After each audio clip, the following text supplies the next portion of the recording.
I really don't have any real context to why he didn't play as much. But just looking at it on the surface, he was a very important piece of a national championship team. And he goes to a team where he makes 1 tackle, 1 assist. That's a big drop off. To me, he would have to be unhappy in that situation or circumstance, I would assume. I'll say this, okay, and this isn't because I do think we have to have an honest conversation here about it. There are some guys that I don't blame just going to chase the bag, and let me explain. I think Gentle Hunt falls into this, and I'm going to explain why. And I know this is going to sound really messed up, but I really do believe this. Gentle Hunt was never going to the NFL. See, now look at his body, Rocky. I get it. He's listed at 5'11". Rocky, I've seen him. I don't know. 5'11-ish, we'll call it. And he's probably 290 to 300, maybe 310 if he can put on some weight. He doesn't have the right attributes. He's not going to play defensive tackle at the National Football League. So guess what? If you can leverage FAMU into a $100,000, $200,000, $300,000 NIL deal at Illinois, bro, go do it. And I'll say this, and I won't name the player's name because I was told this in confidence. There was a really talented HBCU defensive end, guys. 1 year of eligibility. His coaches shopped him around to SEC programs because they knew he didn't have the size to play professionally. His family was in a tough spot. He was an FCS All-American. They shopped him in the portal and said, would y'all give this kid an NIL deal? He transferred up, got about $400,000-500K, and set the bench. See, Blue, you know what's funny that you said, and I'm so glad. See, this is what I'm talking about, broad perspective. I have no problem with that because that was another thing, too. If I'm a guy, right? Because, see, now you got to be honest. Everybody, hey, it's not going to be an NFL player. It changes the context of college football, though. Huh? But hold on. That mindset changes the context of college football. Yeah, but if I'm a guy, but I'm talking about what Blue is saying, and I'm making a business decision, not my heart. And I'm like, well, I'm not going to get drafted anyway. And I've already graduated, especially guys like that. Because we're not talking about the 2-year guys like the A&T running back, like you said. I'm talking because a lot of this, I'm really talking about these 1-year guys, right? And I can go get $200,000-300,000, another degree. I probably would do that myself. If my child came to me and said, Dad, listen, look, I'm 5'7.5", right? And my kid is a slot receiver. And hey, man, me and his mom, we happy they go to family. He said, Dad, listen, I go up there to Auburn and go get 150. He already got his degree. I know he's not going to get that. Man, go get that 150, bro, and get another degree. So that's the thing about it. I just think that this is so interesting. And what I guess, again, Blue, what do you think going forward? Is this going to be the thing, to your point, where these kids that are all conference type kids sophomore year, that's just going to be an automatic thing? That because it's going to start trickling out, because that mindset is going to start happening. What you say, well, maybe because they're going to start hearing these stats too from these agents. Leave now so you can get into the program, and then by your senior year, you'll be able to start. Now we don't know if that's true or not, but I think that's going to start happening too. It is, and I'll tell you guys, and John, more than you expect. Whatever the number is in your head, it's more than that. I'll just put that out there. That Lance was not leaving. No. Like that, they lost other players because they said we're going to keep Lance. I'll just put it like that. But in terms of that, Mr. Campbell, I had a head coach from a program that is out west that texted me and said, please don't put our players on freshman All-American anymore. I'm serious. Rocky, I texted a coach. He said, are we going to have any freshman All-American? This was a different coach. I said, yeah. These 2 kids, and this kid's in consideration. He said, all right, man, I just wanted to know who we need to be prepared to lose. Rocky, we put out our freshman All-American team. 75% were in the portal within 2 weeks. Wow. This year. 75%. You want to know, the North Dakota State kid just entered in the second portal window, so that's another kid down. The Montana State kid, I want to say, is the only running. The the Montana State kid and the Monmouth kid, I think they're the only 2 offensive players that are still at their FCS program.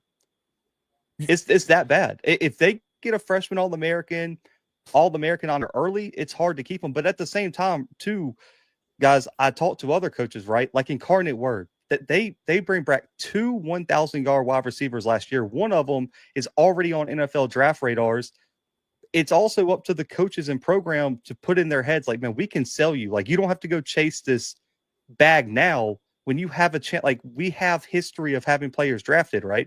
We can get you to the league. There's agents here, there's scouts here, and it is also on the GM, the head coach, and whoever the like NFL liaison is for the program.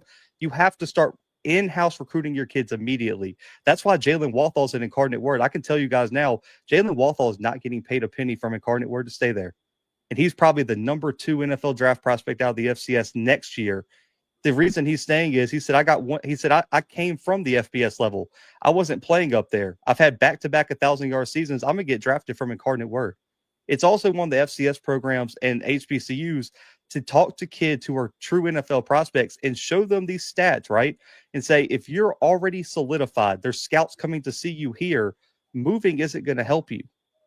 Like, let's just take, I mean, who out of the HBCU do y'all think is the top prospect next year? Maybe like Jeremiah Williams from Jackson?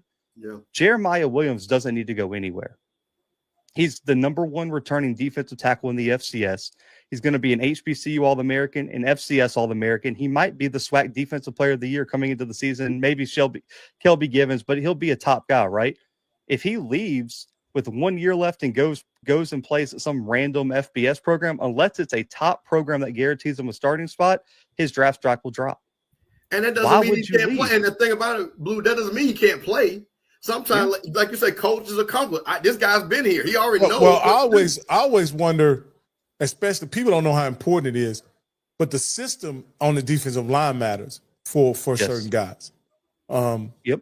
And if you're in a system from a defensive line standpoint that you can execute, then I would stay with that. I've seen guys go from a 1-gap system to a 2-gap system and they disappear. Yep. Because they just can't master the 2-gap system, Yeah. You'll be playing a 3, right, at FAM. Like, let's just say James Ash. What happens if James Ash gets thrown into nose guard at Auburn? Good luck. Like, what? He doesn't play nose guard, right? That's not his scheme. Or what if they slide him out to the 5 and put him at edge? Does that complement his? Like, you have to figure out where. And I think these are questions that these kids aren't asking too. And it's because you have these agents sliding into, like, I'll just say this, and I won't name the player. Guys, I know 3 FCS players, 2 of them HBCU, that are represented by agents that they've never met in person. Wow. Listen, now, okay. We about to how is that guy going to inform you on the best decision? As somebody that did that business, and see what I'm concerned, and let me ask Blue, do you know this or not? In the NFL, you have to be certified. Yep. In college, there's no certification for college. Anybody can say they're agent, right? Yep. That's the concerning part for me, because I've heard too many. So perfect example. I have a lot of friends of mine that their kids are now coming up through the system, right? They knew I was an agent, that we had a thing, and they'll call me and they say, "Hey, Steve," and I say, "Hey, go talk to this person. Go talk." 'Cause I know these people, and then they'll come back and they'll say, "Well, we talked this up." I say, "Have you met them?" "No, we met them on Twitter." What do you mean you met them on Twitter? Because if they can't take the time to sit down and talk to you and tell you what their plan is, but we got all these people, and I'm saying, well, who do they represent? Well, they got a bunch of people. Who? And then they fumble and stumble.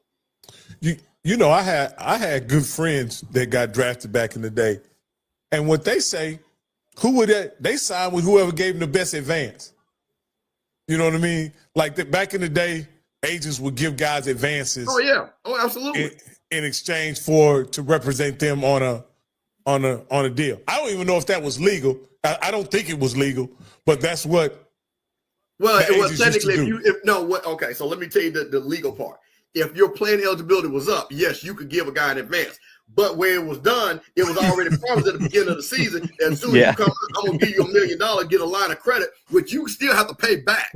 Okay, don't get it twisted. That's why a lot of these guys getting hemmed up. Man, I could tell, and again, not to get too bogged down, I'll tell you, it was a guy, top running back, played at Louisville. I had a friend of mine. The kid went to his church, right? And he knew his parents and everything. We go up there, 3 sharp brothers, you know what I mean? Part of them was a lawyer, my other part was good, just good, clean. We come in there, and like literally, there's a phone call, right? And CA had just started their sports agency, right? And the guy, whoever the CAA guy was, one of the big guys at that time, and he was like, hold on, I got somebody in the background. It was fucking Will Smith. And he had the guy said, Will Smith listen, yeah, man, come out to LA. I'm gonna bring you on the movie set, them, you know, I wear your jersey, blah, blah, blah. That kid looked at us and said, hey man, I like y'all. But these are lies and things that I can see these street guys are even worse. Because these were legitimate guys that were licensed. So now you got these guys, and again, these NIL agents that are saying, I'm gonna get you this, and got these kids, all these kids, everyone, I guarantee you, Blue, you know what we should do? Is some kind of way find out all those kids in the portal and find how many of them went in the portal because some NIL agent told them go in the portal because they can get them 15,000, 20,000, 50,000. It's close.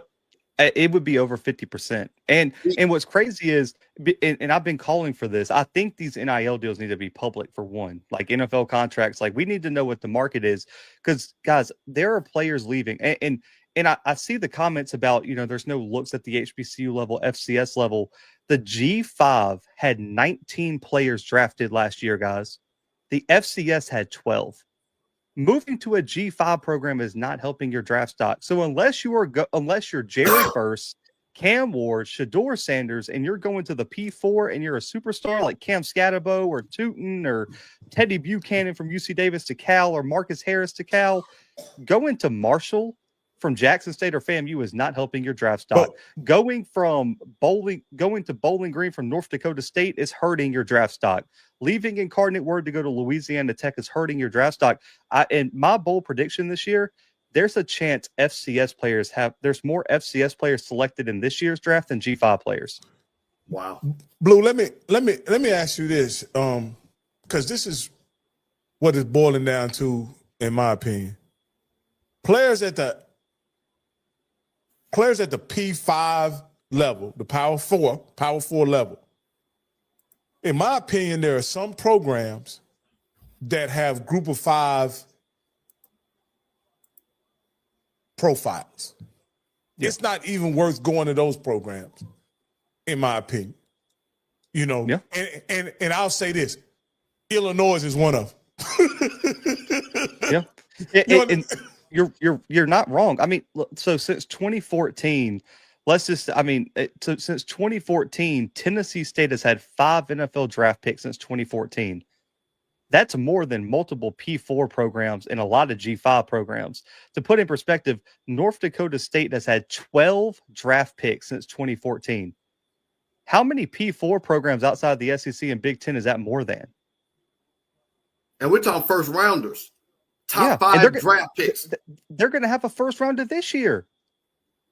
Like, I'm sorry, like David Walker is a guaranteed draft pick this year. If you can get drafted from Central Arkansas, you can't tell me that we can't have more players drafted from Jackson State and FAMU, because I'm an FCS guy, but there is more attention on FAMU and Jackson than Central Arkansas. And two, the kid from Houston, Christian, got drafted in the 3rd round last year and had a sack in the Super Bowl for the Eagles. What does this say, Blue, about coaching and development? And because I have my own opinion about it, I'll ask you, Mr. Campbell, if consistently there are Power 5 and Group of 5 schools taking 400 or 500 FCS players up to their level each year, is that an indictment on their scouting and development, or the coaching at the FCS level? What is it saying? Because these guys are supposed to be the best of the best, the top tier guys. And if they're not, are they not evaluating properly, not developing properly? What's going on with that? So I don't think there's just one thing you can point at, right? I think there's multiple levels to this conversation. Now, I will say this. A lot of the guys you see come out of the FCS level, especially the high level guys, they were late bloomers. Like, they're not guys that were just missed. Like, Cam Ward didn't throw a pass in high school. Like, he came out of a system where he wasn't throwing the football. So who was going to offer him as a quarterback? Right? I mean, at the end of the day, like, he just got overlooked because he was in a bad system. You look at a guy like Cody Mauch, who started for the Buccaneers, came out of North Dakota State. Mr. Campbell remembers this. He entered high school as a tight end. He was like 6'2", 230. Rocky, when he got drafted, he was 6'6", 330. It was just, where did that come from, right? Cameron Scatabo just got overlooked in the recruiting process, a late bloomer. Like, there's a lot of late bloomers, so you can't really blame the FBS programs, because at the end of the day, Alabama's not recruiting the kid out of Texas like Cam Ward, who hasn't thrown the football. You just can't do that. You have too big of a selection, but at the same time, too, you have to look at it from the P5 angle, right? I would rather have, and this is why I get into the depth point, Rocky, if you're a head coach, right, let's just say you're at Rocky University, you have a first-round pick, right? Let's just say Tyler Booker from Alabama, right, who's a big prospect. You have him at guard. Who do you want behind Tyler Booker if he gets hurt?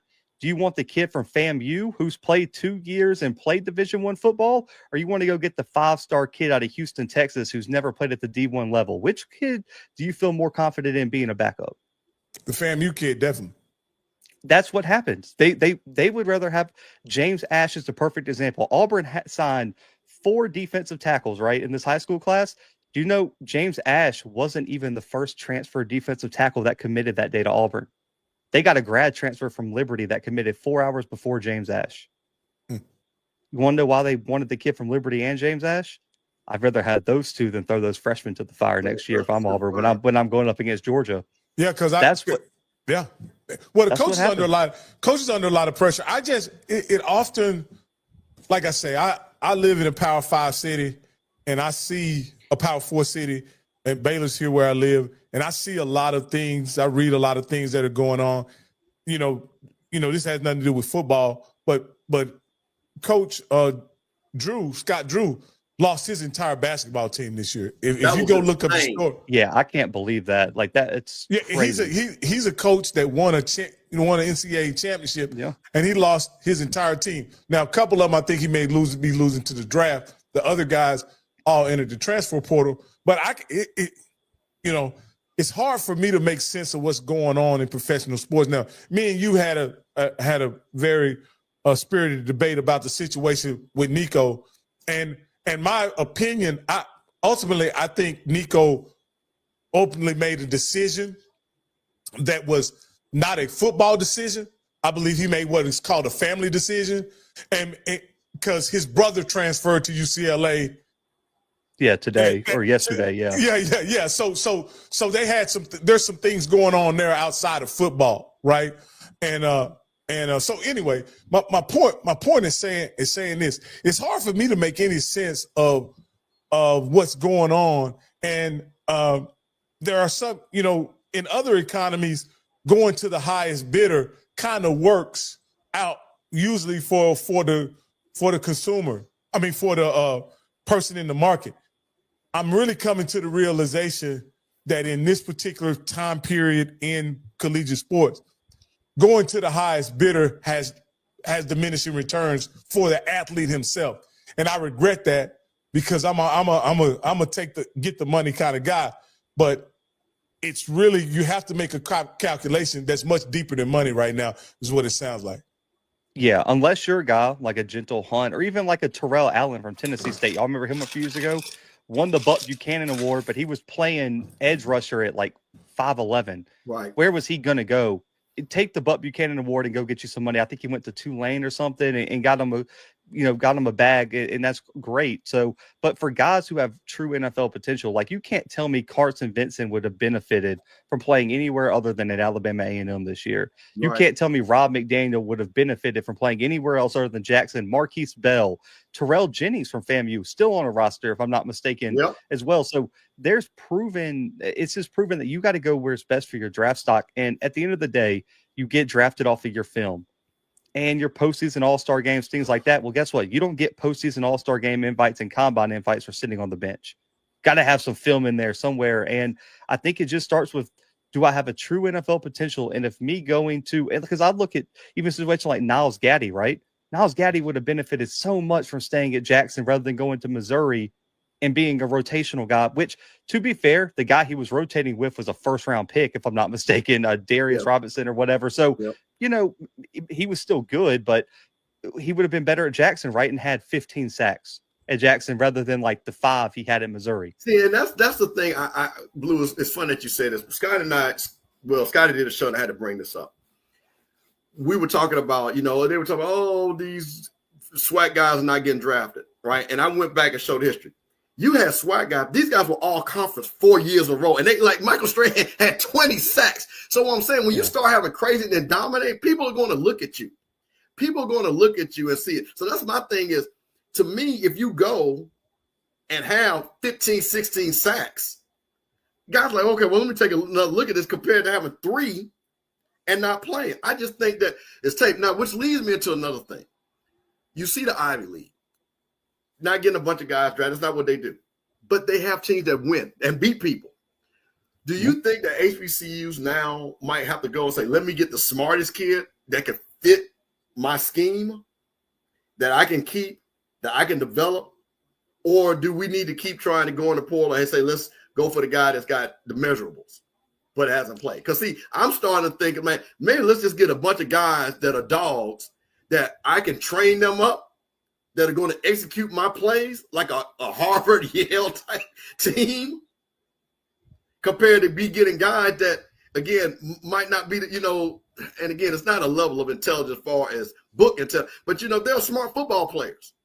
When you see certain programs, and Coach Cole actually talked about this, when you see they're well coached, and they don't have a guy, and this used to be, and man, like I say, heartbreaking.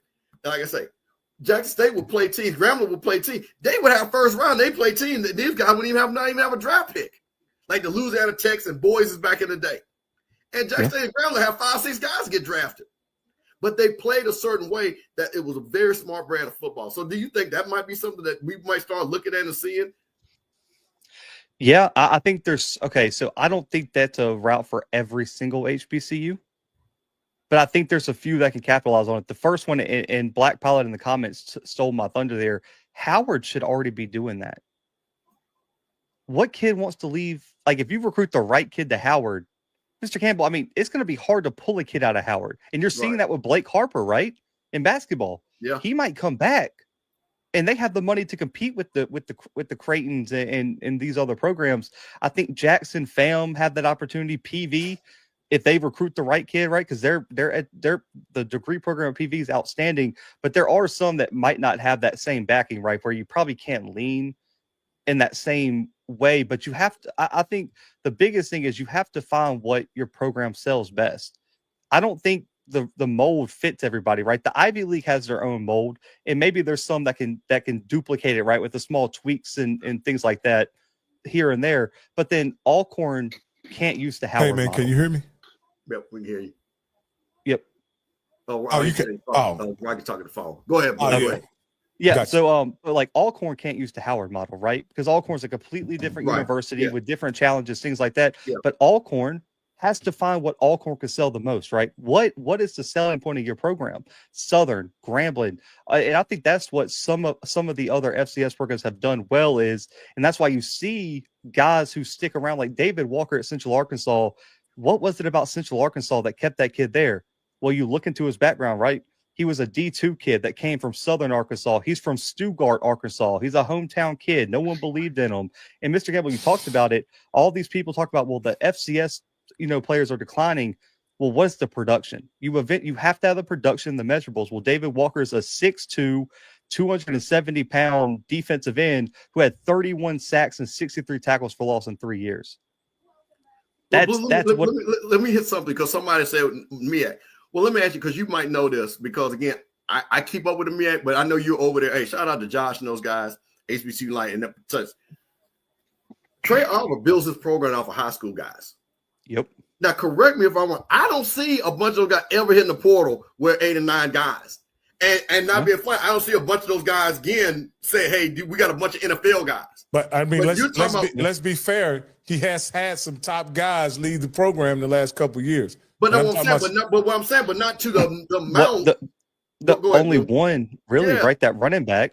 No, I was talking about a couple linemen. Like he had like 2 linemen to go start in back-to-back years. I want to say one started in Maryland and the other started somewhere else. I can't remember. Torricelli, he went to South Carolina. He's probably going to get drafted this year. But both of those guys were grad guys with 1 year left. So maybe. Okay. Yeah, I'm talking about his high school guy that he brings in. Yeah. And to me, that kind of fits the mold, right? You're not seeing a bunch of guys. Like I said, again, Trey Oliver's an amazing coach. Not to say, but again, listen again, I want to be clear.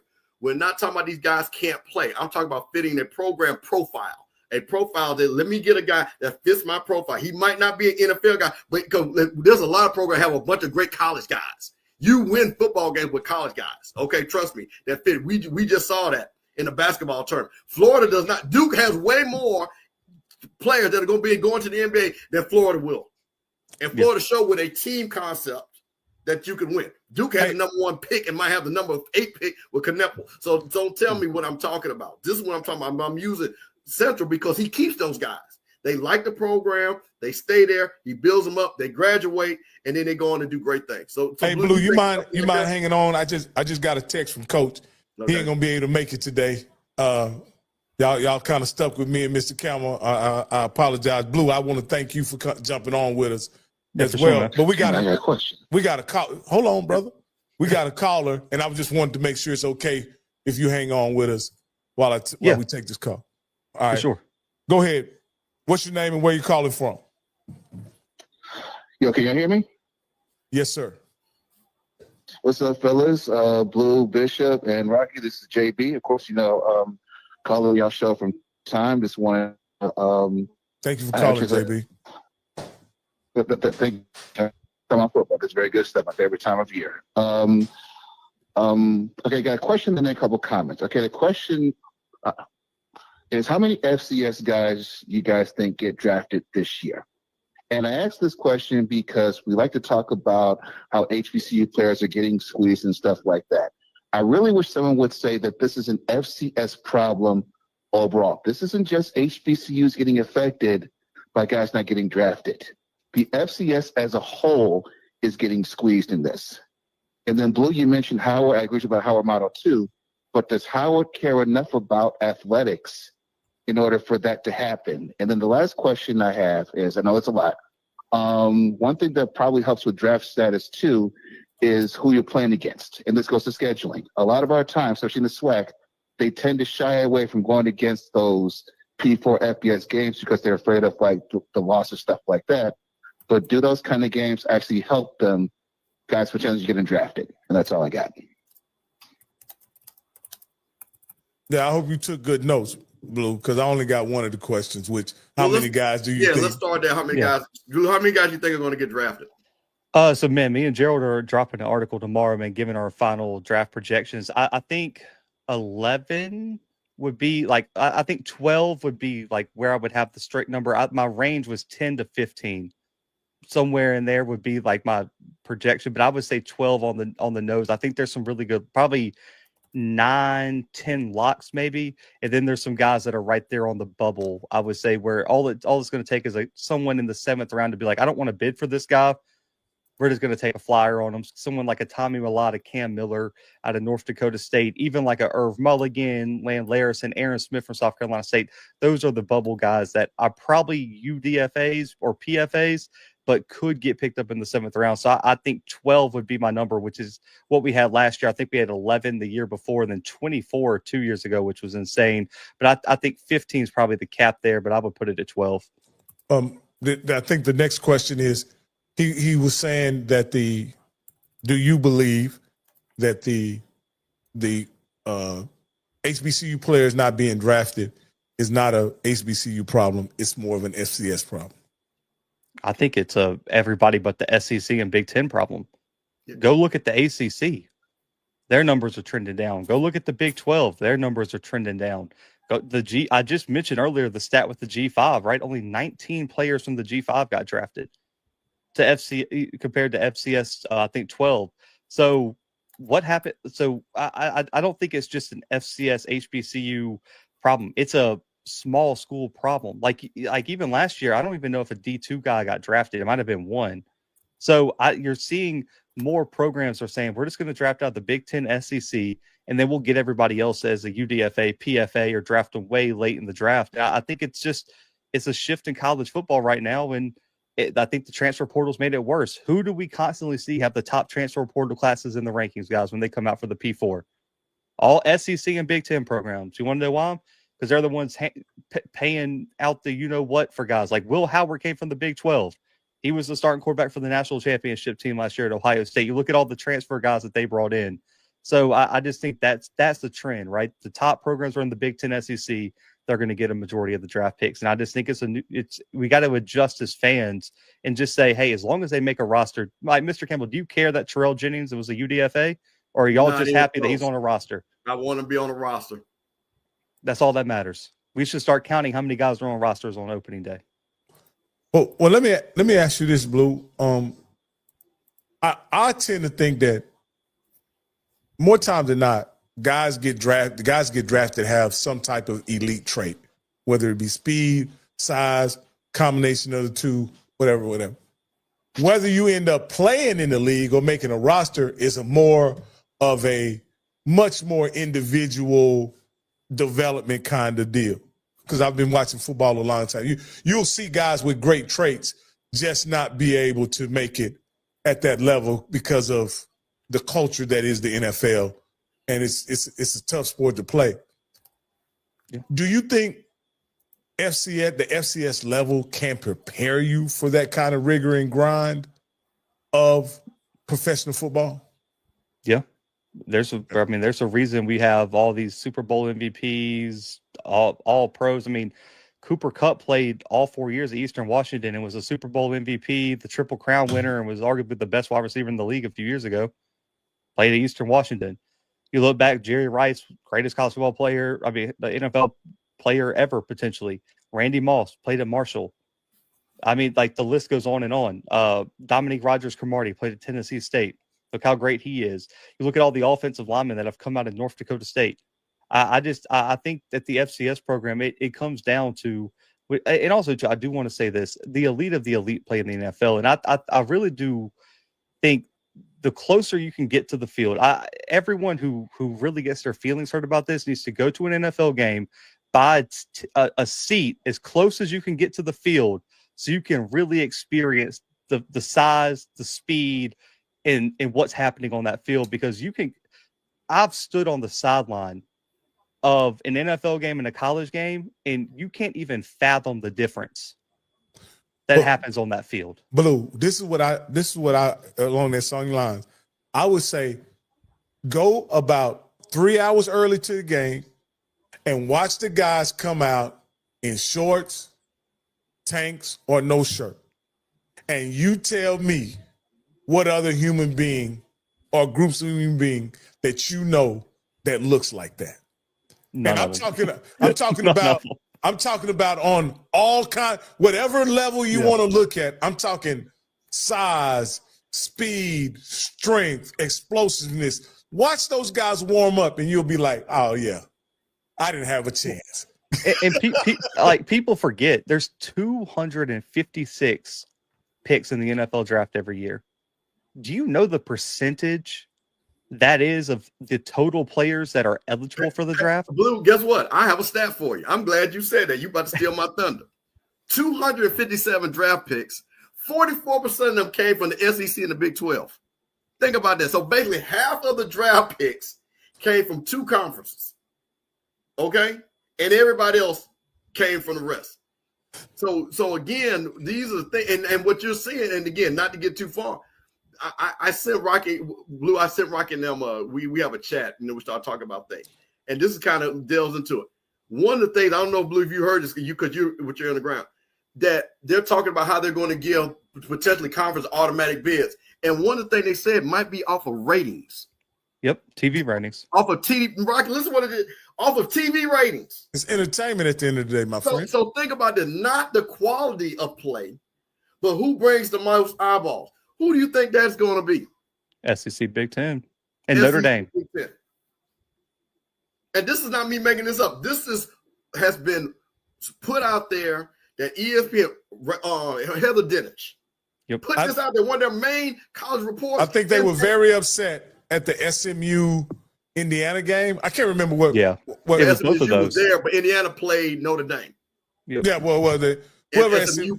Yeah, you're talking about them being into the playoffs, you mean? Yes. Yeah. Yes. Over like an Alabama and Ole Miss, a Miami, like stuff like that. Like they were really pissed about that. Well, and the thing that it turns out that neither of those teams had a real chance to win when they played the game. And so you may as well get the best matchup if that's going to be the case. But the computer. Well, hold on, Rocky. Okay, because the computer and the people said that was the best matchup. That's why Ole Miss didn't make it. That's why Alabama didn't make it. It was a best matchup based on the criteria that they had. It wasn't the best television matchup. Right, I think Alabama Penn State would have been a pretty good television match. I think Miami and who did Indiana play? Notre Dame would have been a good television matchup. And that is so crazy, Blue. And so now I'm gonna bring it down to our level, right? You follow FCS. What does that mean for when we try to go get TV contracts, right? And how important is it for us to play in this space where we can sell what we're doing, on a level? Because now if they're saying, hey, we're going straight ratings, we want big names. And again, they've already dissolved the Pac-12. The ACC is they saved Florida State from Clemson for leaving. I don't know how they did that. But what do we do? Because we know now that's such an important thing. Now we're talking about revenue share. That money's got to come from somewhere. It's not going to come from fundraising. No matter what AD says, she's going to do a great job. That money has to come from auxiliary. It's got to come from TV packages. Things. So what do you think we got to do for that?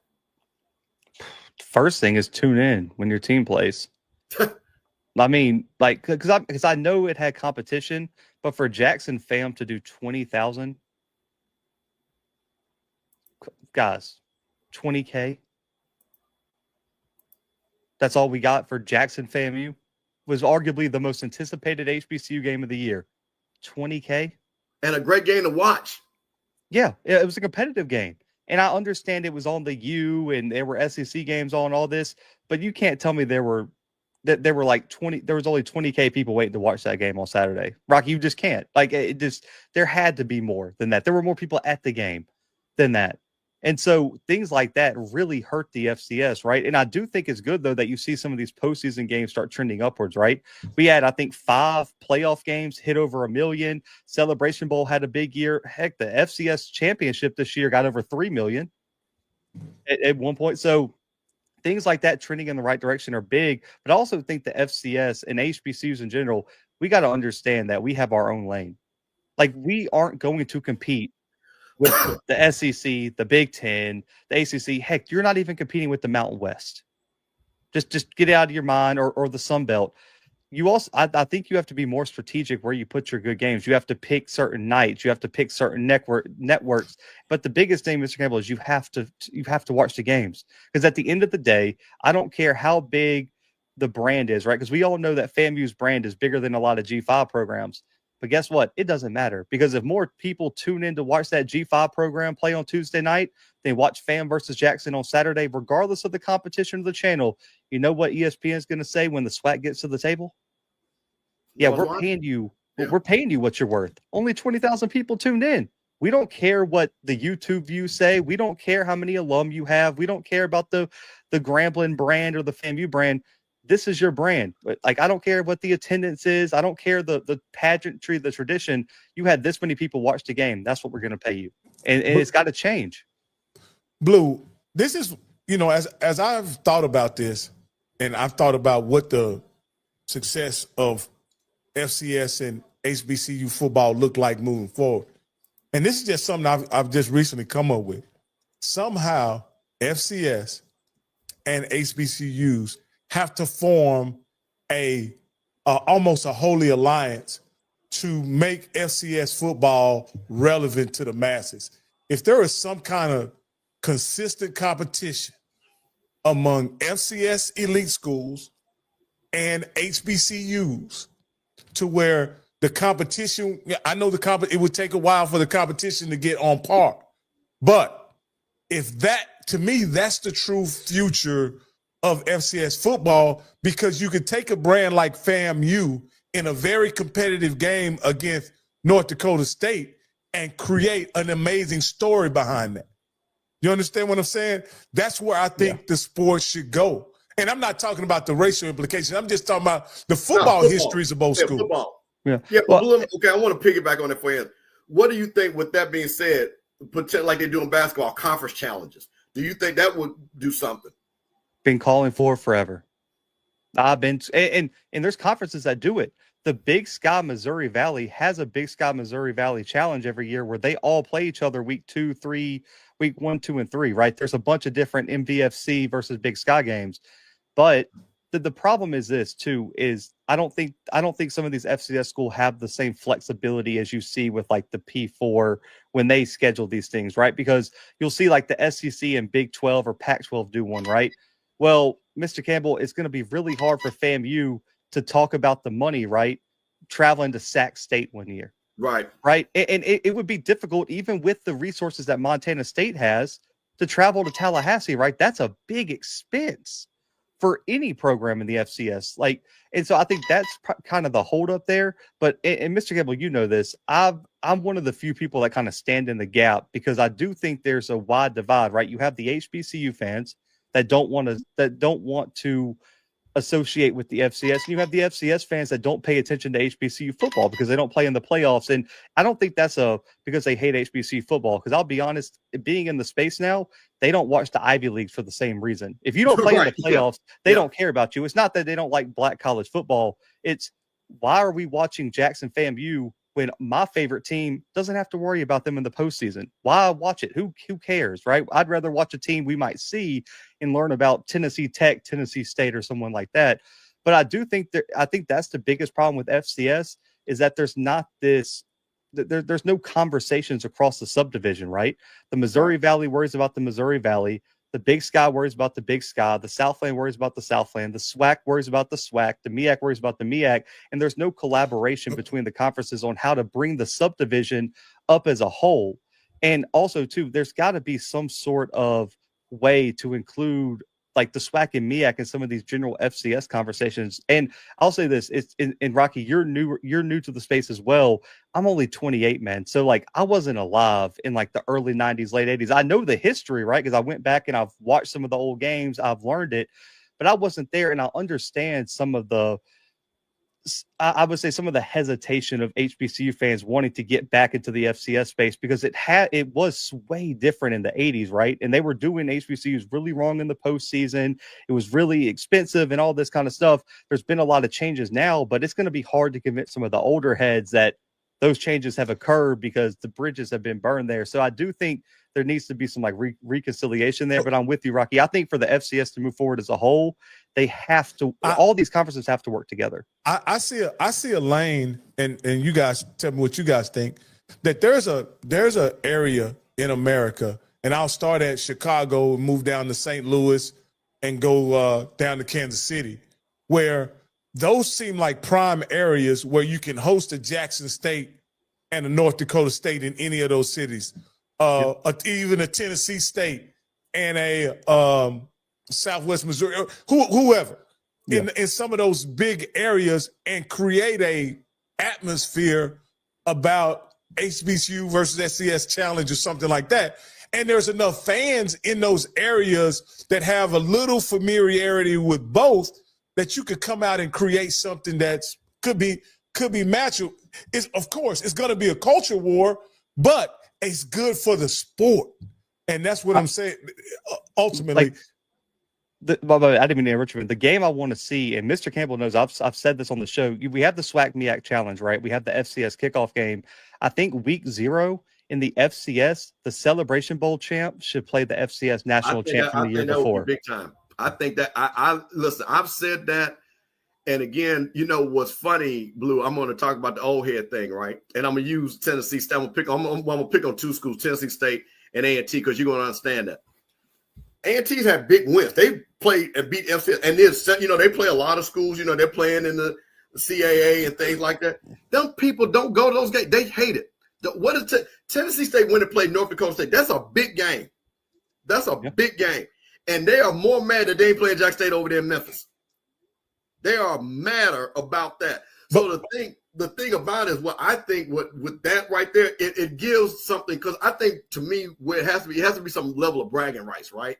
It's got to mean something. Because if I go play Directional State, we don't have anything, we're not in the same geographical footprint. I don't know. But that right there, for bragging rights, where people have pride, and you see this all the time that happens in the NCAA tournament. There has to be a platform, Mr. Campbell, where both organizations or groups have respect for one another. And that's where I think it's kind of, I'm talking about respect for the football. I ain't talking about the people. I'm talking about the football. And I think on some level, Jackson State, FAMU, Grambling, those schools have to be able to be respected on the field by a North Dakota State, South Dakota, North Dakota, Southwest Missouri Auto. They have to be respected on the field, and then their fans will start paying attention. See, you don't have to worry about it at that point. To me, what I think the problem has always been in HBCUs, and this is just my 5-year window of looking at it. You don't want those games because you can't compete in those games. You don't like those games because you get humiliated in those games. Well, no, you don't. Okay. Okay. Go ahead. Let's see to me. Just okay. I'm gonna be honest with you. Those games concern me. Blue, and this is my nephew. And this is why Blue I love, because Blue is a listener. This is what my argument. I don't mind playing North Dakota State if you give me my North Dakota State money, because I know there's things that come in with that. And see, the problem is what people do is they want us to play one hand tied behind our back. You see what I'm saying? So I come at FAMU, and as bomb squad as we got, but then we can't get the money to have the facility because don't get it. Those guys are training. But here's what I'll say, Mr. Campbell. If North Dakota State had Mississippi's footprint, they'd be playing Division 1A. Yeah, if North Dakota State was in Jackson with they'd be. Oh, well, exactly. But see, this is what I'm saying, because you got to understand something, and Blue can understand. So both teams have something. The natural footprint of Mississippi. But I'm talking. But again, what I'm talking about, what separates a lot of these schools, and I'm gonna say this again. I've seen this. Is the facility. You guys, we have schools in Swag that still don't have training tables. That's why I don't like using the North Dakota State. And Mr. Campbell, you've noticed this on my show. I don't use them as the example, but I like the thing that frustrates me with it is because I love football, and also too, everyone, like I cover the FCS, but I'm a little bit biased toward the SWAC, and people know this, right? Yeah.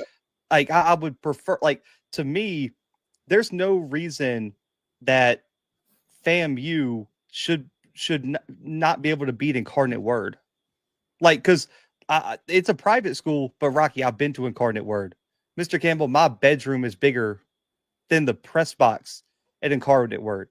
They hold like 5 people at that stadium. Like, they don't have any. The whole school is on. When I went probably 7-8 years ago, it's all on one block. That's what frustrates me is that, like, Incarnate Word will go to PV, who has more money, more resources, and smack them. Well, So let me do 2 things real quick to set this. Because see, this is where and Blue, let me say this, Mr. Campbell. Every player that Incarnate Word has on their especially the black player on their roster, probably would have went to PV had PV taken football serious. So here's the thing. It's 2 things. I'm going to outline 2 things. FAMU has won games in the playoffs. And I'm not talking about 1978. I'm talking about in the 2000s. Yep. They should have been Jim Trustle's team. My quarterback doesn't go down. We win the national championship that year. Yep. Jackson State is getting ready to play Southern Mississippi. One of the most seminal games. And I'm telling you, anybody that was around there, they would Brett Favre should have beat them. Should have beat them. So that pride, what you're talking about, I've seen this firsthand. The thing that, again, that is the thing that we got to talk about, how many great coaching staffs do we have to coach the players to beat these? It's a whole nother conversation. That's where conversation comes in at. So you look at it. So look. So let's just talk about this, right? In the SWAC, right? Willie Simmons proved that he can coach, right? That's why he down the road down there in Florida. I'm telling you something. Jack State with TC Taylor, I'm starting to see things coaching wise that this guy is starting to get it. You see what I'm saying? They're going to give Southern Mississippi hell down there. You see? But the problem is the rest of our coaches. Now, Tremaine Jack, I feel something. But Trey Allen, he can coach that level. So that's why he's won. So the thing about it is, I'm going to be honest with you. Our coaches got to accept the challenge of coaching our players better. Yeah. To your point. And this is what people are like, I don't want to say that. Well, I'm going to say it because we have history. Eddie Robinson wasn't scared to play nobody because he was the better coach. Gaither, all of them, but like, come on, man. Billy Joe. I don't. That's the thing that frustrates me. And listen, okay, so Sela had a generational quarterback when Fam played him, but you can't tell me Southeastern Louisiana was that much better than FAMU in the playoffs that year. I tell you what, I'll say this, and that was my man. The guy that just kept the train on track. But I Celebration Bowl championship team. Oh, we would have beat the hell out of them boys. I agree. That squad, because we had a quarterback that could make plays. Yeah. That's the thing that frustrates me, is that I've seen teams just in the past few years, right, go up against teams that they're more talented than on paper. And guys, like, do y'all really think Nichols was 59 points better than Southern last year, who won the SWAC West? But see, no, absolutely not. They should. And they played at Baton Rouge. And Blue, they should be. Southern's one of those legacy schools that should always be good. Yeah. Should always be good. Jackson State should always be good. FAMU should always be good. Prairie View, Alabama State. And I'm talking about schools that have the resources that should be good. And when I saw them when they played Nichols, that just blew my mind. They should have won that game. Should have won that game. Nichols had a losing record last year and beat the SWAC West champs 59-7 on the road. So that's the challenge that I think a lot of our coaches in these programs, and again, that's why I think Tremaine Jackson, but again, a high tide raises all boats. I think Tremaine Jackson's going to show some coaching. I think TC Taylor's going to show, because again, listen, even with FAMU, one of the things that, and Coach understands this, to beat Jackson State, hey, that coaching level is got to come up, because the talent is the talent. Because there's nobody in the SWAC that just got, like with Dion, that had them crazy bomb squads where you just had crazy. The talent is kind of like with everybody, but it comes down to coaching. It comes down, can you make the right call, the right play call? Can your quarterback execute? So the same thing when Southern lost to Nichols, I was just like, this makes no sense. This makes no sense.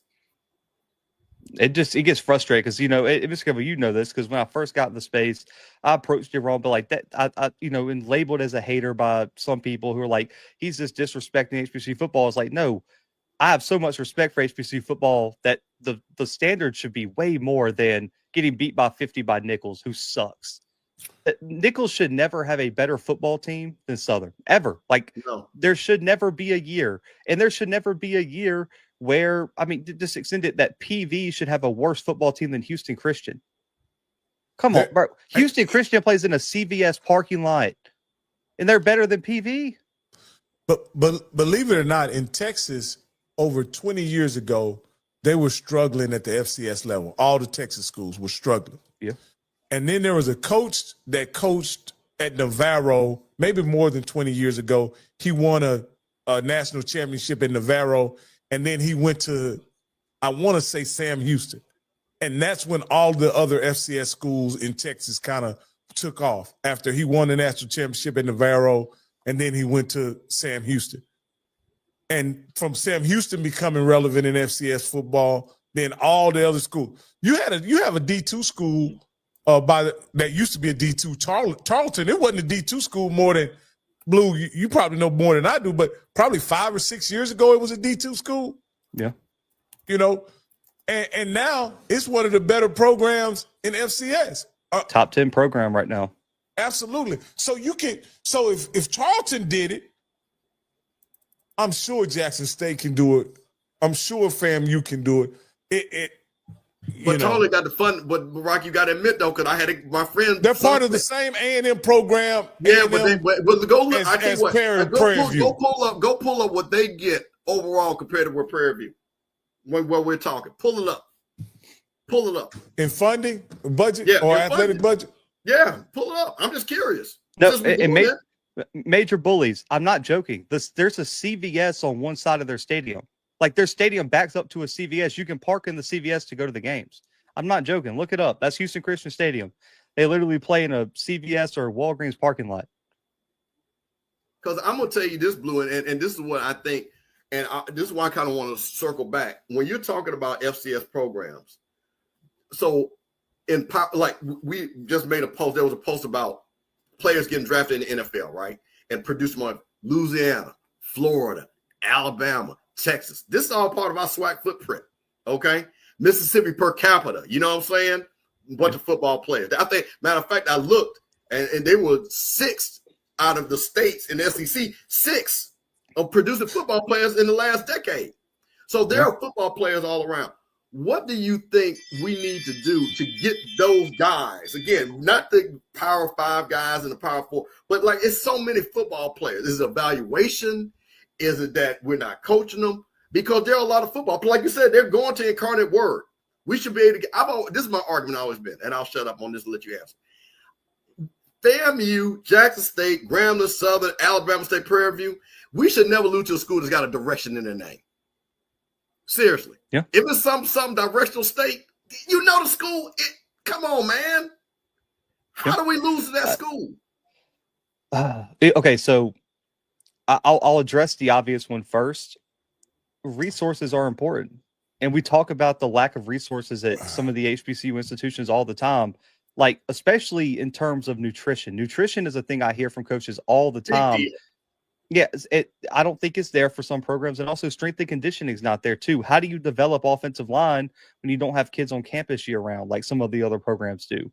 And then also too, I think part of it is talent evaluation. And the dirty little secret too, Mr. Campbell, is some of our coaches are scared to go after talent where they see bigger offers on the board.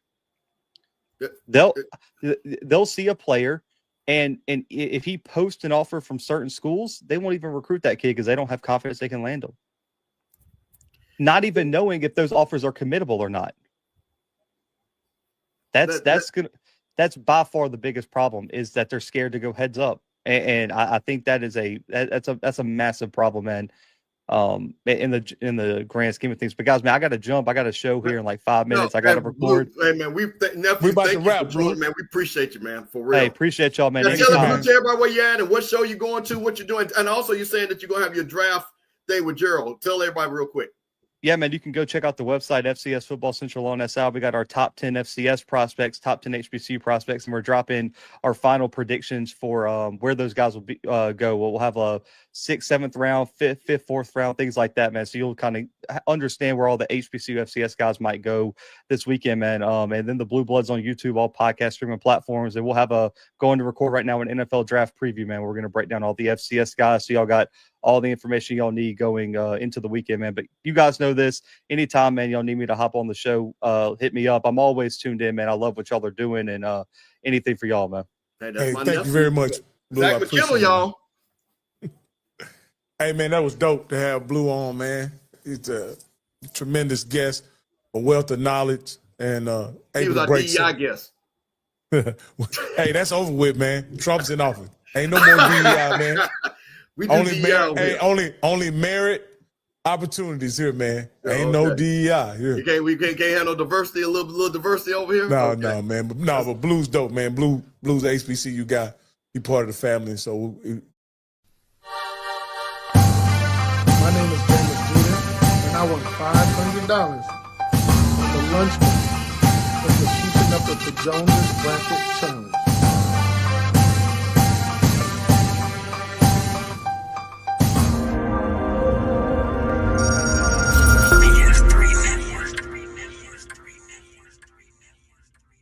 BS3 Network, changing the way you watch TV.